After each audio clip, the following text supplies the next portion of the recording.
ಕೆಲವೊಮ್ಮೆ ನೋಡಿ ತುಂಬಾನೇ ಆಳವಾದ ಜ್ಞಾನ ಅದೆಲ್ಲ ಎಲ್ಲೋ ದೊಡ್ಡ ದೊಡ್ಡ ಪುಸ್ತಕಗಳಲ್ಲಿ ಇರಲ್ಲ, ಬದಲಿಗೆ ಒಂದೇ ಒಂದು ವಾಕ್ಯದಲ್ಲಿ ಅಡಗಿರುತ್ತೆ. ಇವತ್ತು ನಾವು ಅಂಥದ್ದೇ ಒಂದು ಮಾತಿನ ಹಿಂದಿರುವ ಮರ್ಮ ಏನು ಅಂತ ತಿಳ್ಕೊಳ್ಳೋಣ ಬನ್ನಿ. ಹಾ, ಈ ಮಾತನ್ನ ಒಮ್ಮೆ ಗಮನವಿಟ್ಟು ನೋಡಿ. ಇದು ಬರೀ ಪದಗಳ ಒಂದು ಜೋಡಣೆ ಅಂತ ಅನ್ಕೋಬೇಡಿ. ಇದರೊಳಗೆ ಒಂದು ಸಂಪೂರ್ಣ ಜೀವನ ದರ್ಶನವೇ ಅಡಗಿದೆ.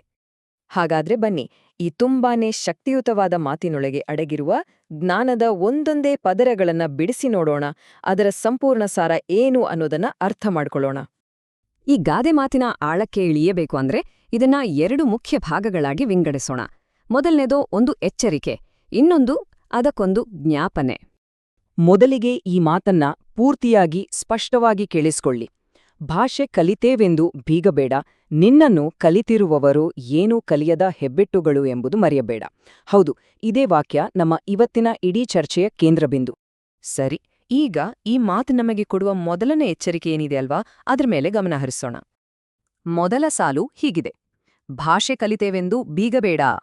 ಇದು ನಾವೇನಾದ್ರೂ ಒಂದು ಹೊಸ ವಿಷಯನೋ ಕೌಶಲ್ಯನೋ ಕಲ್ತಾಗ ಬರ್ತಲ್ಲ ಒಂದು ಸಣ್ಣ ಅಹಂಕಾರ, ಅದರ ವಿರುದ್ಧ ಕೊಟ್ಟಿರೋ ಒಂದು ನೇರವಾದ ಎಚ್ಚರಿಕೆ. ಇಲ್ಲಿ ಬೀಗಬೇಡ ಅಂತಾರಲ್ಲ, ಆ ಪದದ ಬಳಕೆಯೇ ತುಂಬಾ ಚೆನ್ನಾಗಿದೆ ಅಲ್ವಾ. ಸುಮ್ನೆ ಹೆಮ್ಮೆ ಪಡಬೇಡ ಅಂತ ಹೇಳೋದಕ್ಕೂ ಬೀಗಬೇಡ ಅನ್ನೋದಕ್ಕೂ ತುಂಬಾನೇ ವ್ಯತ್ಯಾಸ ಇದೆ. ಬೀಗಬೇಡ ಅಂದಾಗ ಆ ಅಹಂಕಾರದ ಚಿತ್ರಣ ಇದೆಯಲ್ಲ, ಅದು ನಮ್ಮ ಕಣ್ಣು ಮುಂದೆನೆ ಬಂದಾಗತ್ತೆ. ಹಾಗಾದ್ರೆ ಅಹಂಕಾರದ ಬಗ್ಗೆ ಎಚ್ಚರಿಸಿದ ಮೇಲೆ ಈ ಮಾತು ತುಂಬನೇ ಶಕ್ತಿಯುತವಾದ, ನಮ್ಮನ್ನು ವಿನಮ್ರರನ್ನಾಗಿಸುವ ಒಂದು ನೆನಪನ್ನ ಕೊಡುತ್ತೆ. ಈಗ ಗಾದೆಯ 2ನೇ ಭಾಗ ನೋಡೋಣ. ನಿನ್ನನ್ನು ಕಲಿತಿರುವವರು ಏನೂ ಕಲಿಯದ ಹೆಬ್ಬೆಟ್ಟುಗಳು ಎಂಬುದನ್ನು ಮರೆಯಬೇಡ. ನಿಜ ಹೇಳ್ಬೇಕಂದ್ರೆ ಇದು ಈ ಗಾದೆಯ ಜ್ಞಾನದ ಅಡಿಪಾಯವೇ ಸರಿ.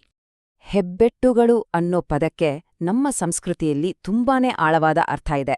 ಇದು ಬರೀ ಓದು ಬರಹ ಬರೆದವರು ಅಂತ ಹೇಳಲ್ಲ, ಬದಲಿಗೆ ಯಾರು ತಮ್ಮ ಸಹಿ ಹಾಕೋಕೆ ಹೆಬ್ಬೆರಳಿನ ಗುರುತನ್ನ ಬಳಸ್ತಾರೋ ಅವರನ್ನ ಸೂಚಿಸುತ್ತೆ. ಇದು ನಮ್ಮ ಬೇರುಗಳನ್ನ, ನಮ್ಮ ಗುರುಗಳನ್ನ, ಅವರು ಓದಿರ್ಲಿ ಬಿಡ್ಲಿ ಅವರ ಬಗ್ಗೆ ನಾವು ಇಟ್ಕೊಳ್ಬೇಕಾದ ಗೌರವ ಮತ್ತೆ ವಿನಯವನ್ನ ತೋರ್ಸೋ ಒಂದು ಅದ್ಭುತ ಸಂಕೇತ. ಸೊ ಇದರ ಒಳಾರ್ಥ ತುಂಬಾ ಸ್ಪಷ್ಟ ಅಲ್ವಾ. ನಮ್ಮ ಗುರುಗಳ ಜ್ಞಾನವನ್ನ ಅವರ ಓದು ಬರಹದಿಂದ ಅಳೆಯೋಕೆ ಆಗಲ್ಲ. ನಿಜವಾದ ಜ್ಞಾನ ನಾವು ಅಂದ್ಕೊಂಡಿರೋದಕ್ಕಿಂತ ಬೇರೆ ಕಡೆಯಿಂದ, ನಾವು ಕೆಲವೊಮ್ಮೆ ಕಡೆಗಣಿಸೋ ಮೂಲಗಳಿಂದಾನೂ ಬರುತ್ತೆ ಅಂತ ಈ ಮಾತು ನಮ್ಗೆ ನೆನಪಿಸುತ್ತೆ. ಈಗ ಈ 2 ಭಾಗಗಳನ್ನ ಒಟ್ಟಿಗೆ ಸೇರಿಸಿ ನೋಡೋಣ. ಇದು ಹೇಗೆ ಒಂದು ಪರಿಪೂರ್ಣವಾದ ಪಾಠವನ್ನ, ಒಂದು ತತ್ವವನ್ನ ರೂಪಿಸುತ್ತೆ ಅಂತ ಗಮನಿಸೋಣ.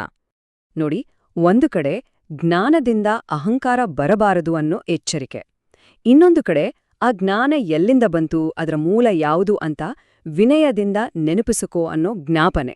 ಈ 2 ಸೇರಿದಾಗ ಜ್ಞಾನ ಯಾವಾಗ್ಲೂ ವಿನಯದ ಜೊತೆಗೆ ಇರಬೇಕು ಅನ್ನೋ ಒಂದು ಸಂಪೂರ್ಣ ತತ್ವಶಾಸ್ತ್ರವೇ ನಮ್ಮ ಮುಂದೆ ತೆರೆದುಕೊಳ್ಳುತ್ತೆ.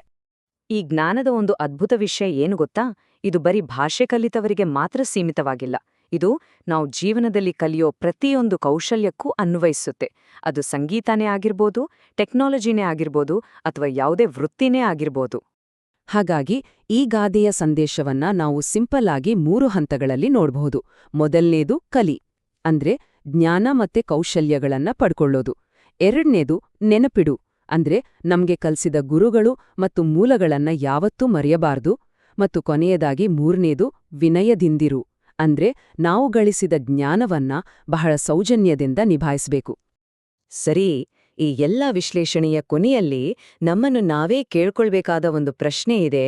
ಇವತ್ತು ನಮ್ಮಲ್ಲಿರುವ ಜ್ಞಾನ ಯಾವುದು ಮತ್ತು ಆ ಜ್ಞಾನ ನಮಗೆ ಸಿಗೋಕೆ ಕಾರಣರಾದವರನ್ನ ನಾವು ನೆನಪಿಸಿಕೊಳ್ಳುತ್ತಿದ್ದೇವೆಯೇ?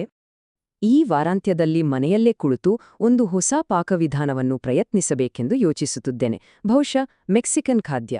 ಅಂದರೆ ಅದಕ್ಕೆ ಬೇಕಾದ ಎಲ್ಲಾ ಪದಾರ್ಥಗಳನ್ನು ಸರಿಯಾಗಿ ತರಲು ನಾಳೆ ಅಂಗಡಿಗೆ ಹೋಗಿ ಬರಬೇಕು.